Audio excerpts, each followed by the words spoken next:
Hello everyone, आप देख रहे हो OPG English classes YouTube channel और मैं प्रवीण गर्ग आप सबका स्वागत करता हूं दोस्तों। और आज हम पढ़ने जा रहे हैं भाग 6। इसमें हम बात करेंगे डिमॉन्स्ट्रेटिव प्रोनाउन के बारे में, जिसको बोलते हैं संकेतवाचक सर्वनाम।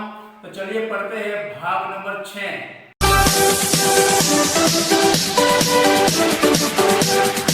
तो देखिए दोस्तों, जो हम पढ़ने जा रहे हैं भाग नंबर 6, जिसको जो है डिमॉन्स्ट्रेटिव प्रोनाउन। इसको पढ़ने का सही तरीका है डी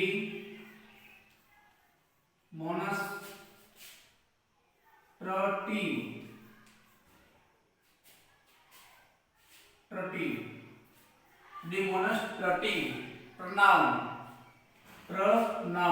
इसको कहते हैं डिमॉन्स्ट्रेटिव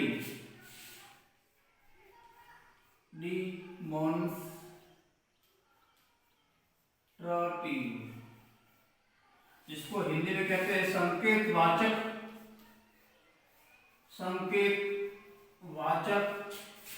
विशेषण सर्वनाम। संकेतवाचक सर्वनाम।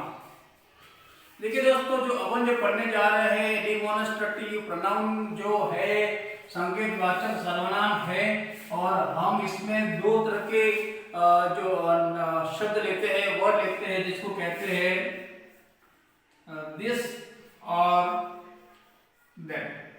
दिस यह, दैट वह।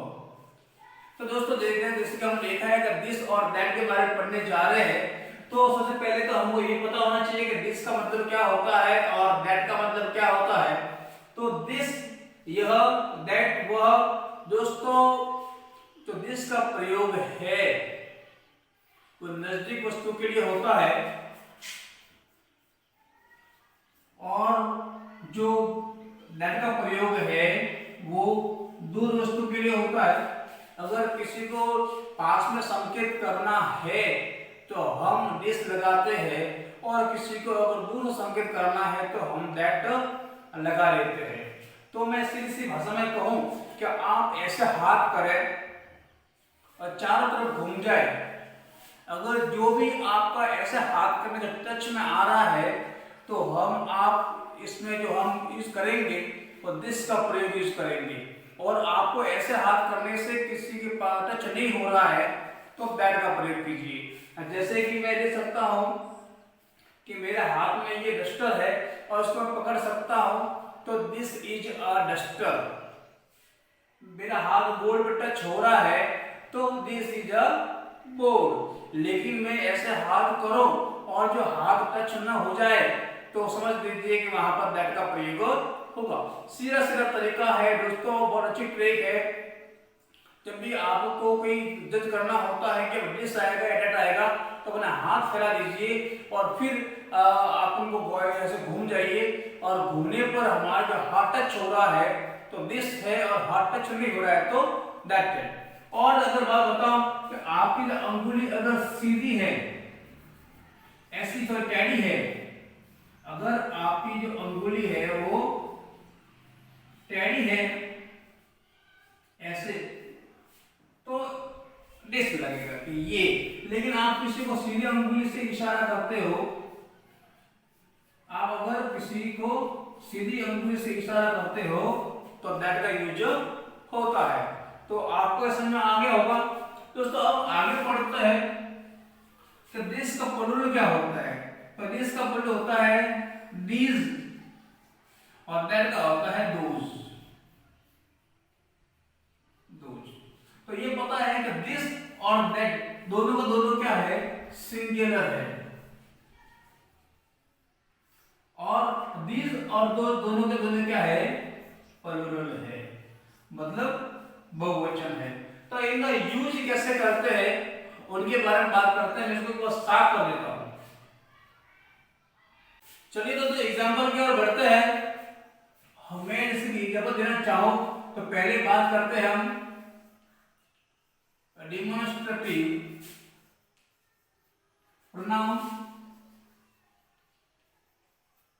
दोस्तों दिस और दैट दोनों सिंगुलर है, दिस एंड दैट दोनों के दोनों सिंगुलर है, और दिस का जो प्लूरल होता है वो है दिस, और दैट का होता है दोज, और दोनों के दोनों प्लूरल है। तो आपको पता होना चाहिए दोस्तों, हम इसके बारे में आगे बात करेंगे कि दिस होता है तो कौन सी वर्ब लगती है और दैट लगता है, दोज होता है कौन सी वर्ब लगती है। पहले आपको मैं जनरली बता देता हूं कि दिस के साथ में आप इज लगा सकते हो, वाज लगा सकते हो, और यहां पर आर लगा सकते हो और वर लगा सकते हो। ठीक है, तो ये सिंगुलर है, ये प्लूरल है। जैसे कि मैं एक सेंटेंस बनाऊं, this is a pen, this is a pen. तो दोस्तों अगर यहाँ पर दिस का प्रयोग हुआ तो जायज है कि आपकी अंगुली पेन को टच कर रही होगी, वो पेन आपके पास में होगी, इसलिए दैट का दिस का प्रयोग किया।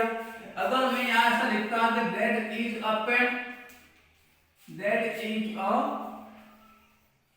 पेन, तो अगर यहाँ पर दैट का यूज हुआ तो जायज है कि पेन दूर पड़ी होगी, जो आप किसी को अगर आप उसका हाथ टच नहीं हो रहा है तो हम यहाँ पर दैट का यूज करते हैं। तो यहाँ पर एक पेन है इसलिए हम दिस लगाया।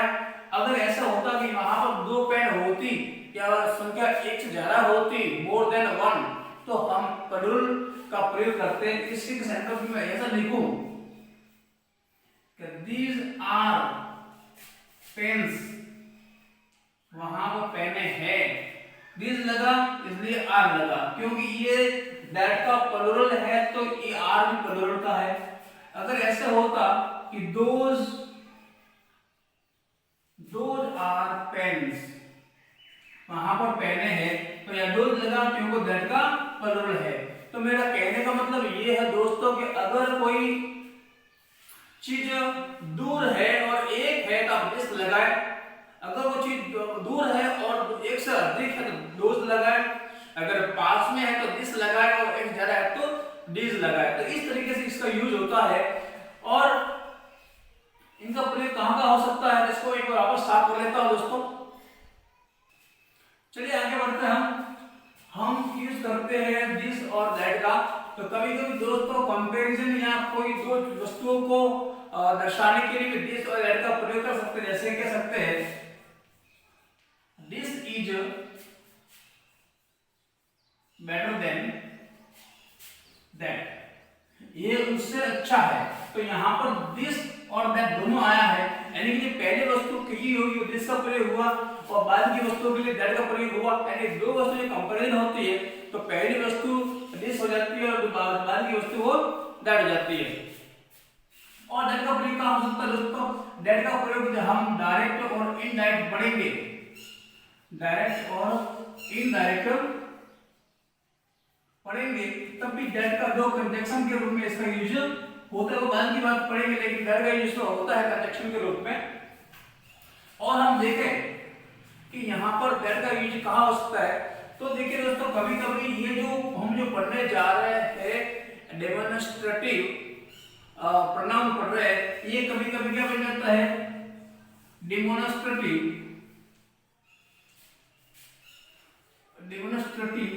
एडजेक्टिव बन जाता है। क्या बन जाता है? डेमोन्स्ट्रेटिव एडजेक्टिव बन जाता है। वो कैसे बन जाता है हम बात करते हैं। कल जैसे कि दोस्तों मैंने बताया था कि एम्फेटिक प्रोनाउन और रिफ्लेक्सिव प्रोनाउन, वो उससे पहले मैंने ये बताया था आपको कि पजेसिव प्रोनाउन और पजेसिव एडजेक्टिव में क्या अंतर होता है। मैंने ये भी कहा था दोस्तों कि प्रोनाउन हमेशा अकेला रहता है, उसके कोई नाउन लेकर के नहीं आता, लेकिन एडजेक्टिव होगा तो नाउन लेकर के आएगा। तो हम देखते हैं कि दोनों कंपेयर करते हैं। तो मैं लिखता हूं कि दिस इज अ पेन। तो दोस्तों यहाँ इस सेंटेंस को देखिए, यहाँ पर दिस लिखा है लेकिन दिस अकेला है, इसलिए हेल्पिंग वर्ब आ गई, न इसके आगे कोई है न इसके पीछे कोई है, अनाथ है एक तरह का। तो हम इसको प्रोनाउन का रूप दे देते हैं, जैसे कि दैट इज अ कार। तो ये कार है, तो यहाँ पर भी ये अकेला है, तो दोनों के दोनों ये प्रोनाउन है। हम इसको दोनों को प्रोनाउन की संख्या दे देते, लेकिन इस सेंटेंस में ऐसा लिखता that car is mine, that car is mine. तो यहाँ पर दैट कार को लेकर के आया है, अकेला नहीं आया है। जैसे कि कहा था माय हाउस, माय पापा, इस तरह से पॉजिटिव एडजेक्टिव में भी माय वगैरह थे वो किसी को लेकर के आते थे, मॉडिफाई करने के लिए आते थे। उसी प्रकार से दिस और दैट के तुरंत बाद में अगर कोई नाउन आ जाती है तो मान लीजिए कि वो एडजेक्टिव का काम कर रहा है। जैसे कि दिस हाउस इज नाइस, यह हाउस अच्छा है। तो यहाँ पर हाउस डायरेक्ट नहीं आया है, दिस हाउस वो दिस को लेकर के आया, दिस हाउस को लेकर के आया है। तो हम ये कह सकते हैं कि यहाँ पर अगर ये अकेला नहीं है तो ये एडजेक्टिव का रूप होता है। अगर ऐसा होता है कि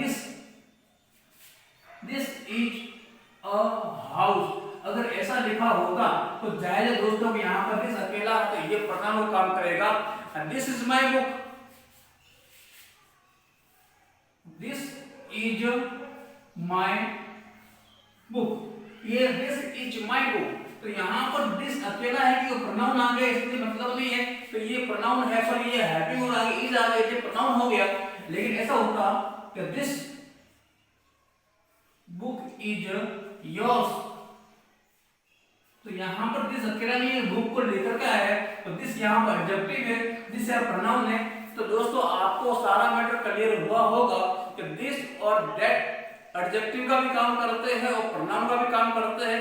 एडजेक्टिव का काम कब करेंगे जब अकेले रहेंगे, किसी नाउन को लेकर के नहीं आएंगे। और एडजेक्टिव क्या होगा दोस्तों, एडजेक्टिव की विशेषता यही होती है कि वो कभी अकेले नहीं आते हैं, क्योंकि वो उसको क्वालिफाई करना पड़ता है और क्वालिफाई करने के लिए कोई ना कोई नाउन लेकर के आएगा, इसलिए वो एडजेक्टिव कहलाता है। पॉजेसिव प्रोनाउन और पॉजेसिव एडजेक्टिव का वही था जो सेम टू सेम यहाँ पर डिमॉन्स्ट्रेटिव एडजेक्टिव का और डिमॉन्स्ट्रेटिव प्रोनाउन का है। दोस्तों मेरे ख्याल से आपको ज्यादा समझाने की आवश्यकता नहीं है, समझ में आ गया होगा, बहुत सरल है। आप इसको एक बार देख लीजिए, दो बार देख लीजिए, बिल्कुल ही क्लियर हो जाएगा। एग्जाम में इसको पहचानना बहुत सरल हो जाएगा। आज के लिए इतना काफी, कल पढ़ेंगे वापस एक नए प्रोनाउन के साथ में। तब तक मुझे आगे दीजिए और शेयर कीजिए, लाइक कीजिए, सब्सक्राइब कीजिए और घर वाले सुरक्षित रहिए। Thank you very much for watching.